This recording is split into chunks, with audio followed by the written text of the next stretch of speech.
Hey guys, Charles Barber here, and today I want to talk about epigenetics, which is the core to how we study foods and medicines at the Crucial 4 Wellness Center and which has developed into the Crucial 4 product line.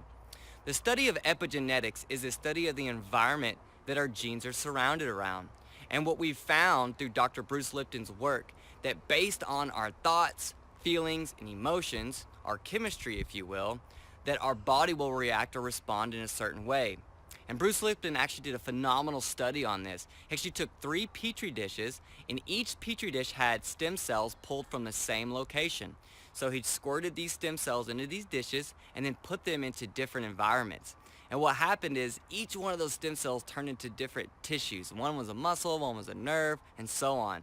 And so the key that we uncovered in this experiment was that it's not necessarily that we're predisposed to our genetic makeup, but we are predisposed to that environment. So listen here, this is really interesting because a lot of times we've been told that, oh, well, your dad has heart disease, you're gonna have heart disease. But it's because of your genes.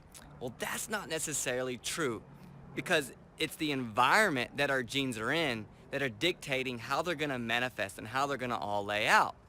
So if we think about it, we're gonna probably be, if we grow up and our fathers are in our lives, we're gonna be eating the same food they eat. We're gonna be around the same type of emotions and energy that they're around. So naturally, we are going to be in that same environment. So it might seem like it's hereditary, and in a way it is, but it's not genetic hereditary. It's the fact that our environment is similar. So the whole power and the whole magic in all this is that you can change your environment by changing the people you hang around, by changing the books you read, by changing the music you listen to changing the food you eat. And by doing this, you allow your body to be able to manifest in its highest genetic potential. And that's something that's so powerful for us, especially in a day and age like today where we've had so many issues with our health and well-being. There's so much autoimmune conditions going on today, and what I see is a lot of just negative attitudes that we're surrounded, a lot of negative energy that we're surrounded around. I mean, just think about it. A lot of people wake up in the morning, and what's the first thing they go to? Coffee, and then they go watch the news. So imagine the type of energy that we're putting our body in first thing in the morning before we go out in our day. It definitely makes us think, right?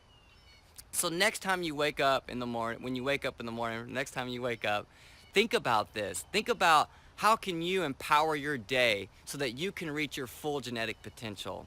And also think if you are working on some issues that you have going on with inside yourselves, by being able to change our thought patterns, our habits, these things can change the way our body's responding to the current issues that we have. Also, changing our food.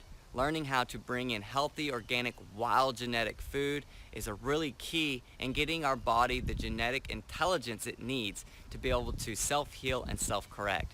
Because we have everything we need inside of us. All the healing genes are already within inside of us. And all we have to do is turn them on. And we can do that with our thoughts, feelings, emotions, and food and lifestyle. So I hope this information helped bring some clarity and well-being to you because it really changed my life. And if you have any questions or comments, please leave them below. Subscribe to our YouTube channel and our newsletter to receive special discounts and savings, and also check out our social media. We're starting to really bring out all the information from the Wellness Center now, and I'm so excited to be able to engage with you guys online. I look forward to hearing from you. Thank you, aho, and namaste.